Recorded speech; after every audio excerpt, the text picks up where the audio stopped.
right now a lot of videos, a lot of information is circulating on social media as well as on all the platforms, like Canadian healthcare sector is lacking behind. So what's your point of view on that? सो अगर हम health care system in Canada की बात करें तो मुझे लगता है कि हर कहीं भी जाओगे किसी भी हेल्थ केयर सिस्टम में there will be loopholes. तो कनाडा के सिस्टम हाँ. में भी लूप होल्स हैं, बट उसके अंदर अगर हम बात करें प्रोज की तो बहुत अच्छी चीज़ें हैं जो कनाडा का हेल्थ केयर प्रोवाइड करता है, जो लोगों को नहीं पता है. अगर उस पर फोकस करेंगे, लूप होल्स पे ना फोकस करेंगे, तो वो कभी बहुत सारी चीजें हैं. हाँ, तो वो कभी उसको बुरा नहीं बोलेंगे. सो अगर मैं स्टार्ट करूँ, फर्स्ट चीज़ तो ये है कि पब्लिक है कम्प्लीटली, कोई प्राइवेटाइज नहीं है, पूरा पब्लिक ओरिएंटेड है. यहाँ पर एवरीथिंग इज गवर्नमेंट फंडेड. दूसरा, यहाँ के वर्ल्ड्स बेस्ट डॉक्टर हैं और इन्फेक्शन कंट्रोल यहाँ का इतना अच्छा है. जैसे हम सुनते हैं कि वहाँ पर ये सर्जरी हुई थी और उसके ऐसे इन्फेक्शन हो गया पेशेंट को वापस आना पड़ रहा है. कनाडा में ऐसा नहीं है. बहुत ही ज़्यादा नॉर्म्स बहुत ज़्यादा स्ट्रिक्ट हैं कि ऐसा कोई पोस्ट इन्फेक्शन कनाडा में होता ही नहीं है. होता है हर जगह होता है, but like as compare to other countries it is very minimal. Third, we'll talk about जो I don't think so anybody knows, it's like कि कनाडा की government home health services provide करती है. मीनिंग तुम्हारे घर आके तुम्हें नर्स ट्रीट करेगी, चाहे वो तुम्हारी डायबिटीज़ की इंसुलिन लगानी हो, या तुम्हें दवाई भी खिलानी हो, या तुम्हारी ड्रिप चेंज करनी हो, तुम्हारी चोट लगी है, तुम्हारी वुंड केयर हो. इवन PSW सर्विसेज घर पे जाती हैं जो कि तुम्हारी हाउस होल्ड हेल्प के लिए होती है. So this is completely by government and it's completely free. और जो लोग यहाँ टैक्स पे कर रहे हैं उन लोगों को वो सर्विस मिलती है. गवर्नमेंट खुद देखती है कि किसको नीड है, कितनी नीड है, तो उसके ऊपर डिपेंड करता है कि कितने दिन कितने घंटे के लिए तुम्हारे पास आएगी, कितनी विजिट्स तुम्हें नर्स से मिलेगी. अगर तुम एक हफ्ते के लिए भी हॉस्पिटल जा रहे हो, बिकॉज बेड्स नहीं है हॉस्पिटल में, इतनी ज़्यादा नहीं है, तो वो लोग प्राइवेट ओन कंपनी, जिस कंपनी में मैं वर्क करती हूँ, ऐसी कंपनीज को अप्रोच करते हैं, उनके साथ कॉन्ट्रैक्ट इनिशिएट करते हैं और बोलते हैं कि हमारे पास ये पेशेंट है, यहाँ पर इसको सर्विस चाहिए, आप प्रोवाइड करो.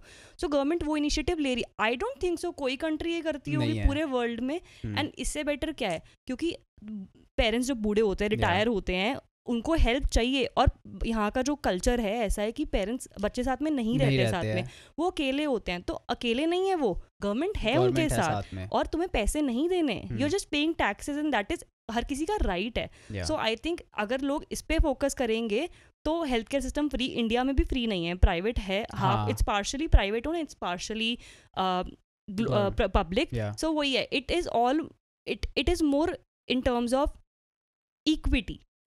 And Canada is more in terms of equality, कि हम सबको सेम सर्विस प्रोवाइड करेंगे, फर्स्ट कम फर्स्ट सर्व वाला बेसिस है. हाँ, it's gonna get better in coming years. I think may be अगर गवर्नमेंट चाहे, अगर वो हॉस्पिटल्स खोले, लेट्स टॉक अबाउट गवर्नमेंट की साइड का. अगर वो हॉस्पिटल खोले तो क्या होगा, एक तो पहली बात एम्प्लॉयमेंट जो हम लोगों को चाहिए एडमिनिस्ट्रेटिव साइड होगी, और इवन डॉक्टर्स की वो ज़्यादा होगी. मानते हैं हमारे पास डॉक्टर्स इतने नहीं हैं, बट इंटरनेशनल स्टूडेंट्स इतने ज़्यादा हैं जिनके पास लाइसेंस है फ्रॉम बैक होम, राइट. अगर उसका ईजी कर देंगे प्रोसेस, तो क्या है कि वो हॉस्पिटल्स के लिए उनको एम्प्लॉयमेंट भी मिल जाएगी, एडमिनिस्ट्रेटिव और क्लिनिकल साइड भी, और लोगों का जो वेटिंग टाइम है वो भी कम हो जाएगा. So I think government should work on that. आपके साथ भी एक ऐसा एक्सपीरियंस हुआ था मेडिकल कंडीशन का यहाँ पर आके, सो वो थोड़ा सा शेयर करोगे अगर आप कंफर्टेबल हो तो? यस गाइस, ऐसा कुछ सीरियस नहीं था, बट यस, क्योंकि मैं स्टूडेंट हूँ, मेरे पास स्टूडेंट इंश्योरेंस है. और अगर आप किसी को नहीं पता, जब तुम अपने वर्क परमिट पे आते हो तो तुम OHIP के लिए अप्लाई कर सकते हो after 6 months of full time work, right. तो कॉलेज ख़त्म हुआ, वर्क परमिट पे भी तुम अपना OHIP के अप्लाई कर सकते हो, एंड तुम रेजिडेंट हो, तुम्हारे पास वैसी ही OHIP है, तो तुम्हारे पास कॉन्टिन्यूटी में हेल्थ केयर इंश्योरेंस रहती ही रहती है. सो बहुत लोगों को नहीं पता. मेरा कॉलेज जो है उसने जब मुझे इंश्योरेंस प्रोवाइड करी थी, मैं रीड करके आई थी प्रॉपर कि क्या क्या सर्विसेज वो प्रोवाइड करते हैं, है ना. बहुत लोग इग्नोर करते हैं क्योंकि basically I am paying for it, right. तो क्या हुआ, आपको पता होना जरूरी है कि किस सर्विस के लिए आपको कितना अमाउंट मिल रहा है. yes. और आपके पास पूरी प्रॉपर PDF और प्रॉपर लिस्टिंग होती है, आप वहाँ पे उनकी वेबसाइट पे जाके देख सकते हो. किसी भी चीज़ का है, आपको आई चेकअप करवाने हैं, आपको डेंटल के लिए चाहिए, या आपको नॉर्मल क्लिनिक में विजिट करना है, हेल्थ केयर चेकअप है, रेगुलर चेकअप जो होते हैं, बॉडी चेकअप हो गए, तो सबके वहाँ पे अमाउंट लिखे होते हैं, कितना अमाउंट कवर है उस इंश्योरेंस के अंदर. एग्जैक्टली, परसेंटेज लिखी होती है. और इवन बहुत जगह पर ऐसा है जो कम्प्लीटली फ्री है, तुम्हें 1 रुपया पहले नहीं देना है. ऐसा नहीं है कि तुमने पे कर दिया बाद में से रियम्बर्स करवाओ. नहीं, तो मेरे साथ यही हुआ था. आई न्यू अबाउट इट, तो मैं हॉस्पिटल, किसी भी गवर्नमेंट हॉस्पिटल में जाओ कनाडा में, वहाँ सब जगह मेरा इंश्योरेंस वैलिड था. So I went to the nearest hospital that was near by my house and I went there. और मुझे क्योंकि वेदर चेंज था तो सर्दियों का टाइम था, मेरी स्वेलिंग हो गई थी बोन्स में. आई वॉज लाइक कि मुझे हार्ट अटैक आ रहा है, ऐसा लगा मुझे हार्ट अटैक आ रहा है. हाँ, पहली ठंड थी. तो I went to the hospital, कुछ भी नहीं था. Within a week, within 1 or 2 days, I guess I was fine. I went to the hospital. Yes, I waited for 4 hours. But उन्होंने मुझे दवाई दी, ठीक है, कुछ पे नहीं करा, मैंने 1 रुपया पे नहीं करा.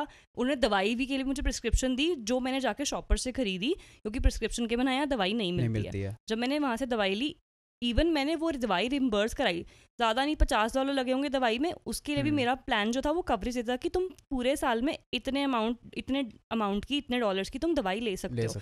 सो वो भी रिम्बर्स हो गए, तो मेरी जेब से कुछ भी नहीं लगा और मैं ठीक भी हो गई. So what is best, what is better? इसमें तो कुछ बेटर ही नहीं है जब वो इंश्योरेंस हो रखी है आपकी. बिकॉज अभी क्या है कि ओहिप के लिए अप्लाई नहीं कर सकते, तो हमारे पास इंश्योरेंस है. बट वहीं सेम चीज़ें ही ओहिप के अंदर भी सेम ही होती है. दैट्स वाई वो अभी इंश्योरेंस देते हैं हमें, बिकॉज अभी हम ओहिप के लिए एलिजिबल नहीं होते एज अ स्टूडेंट.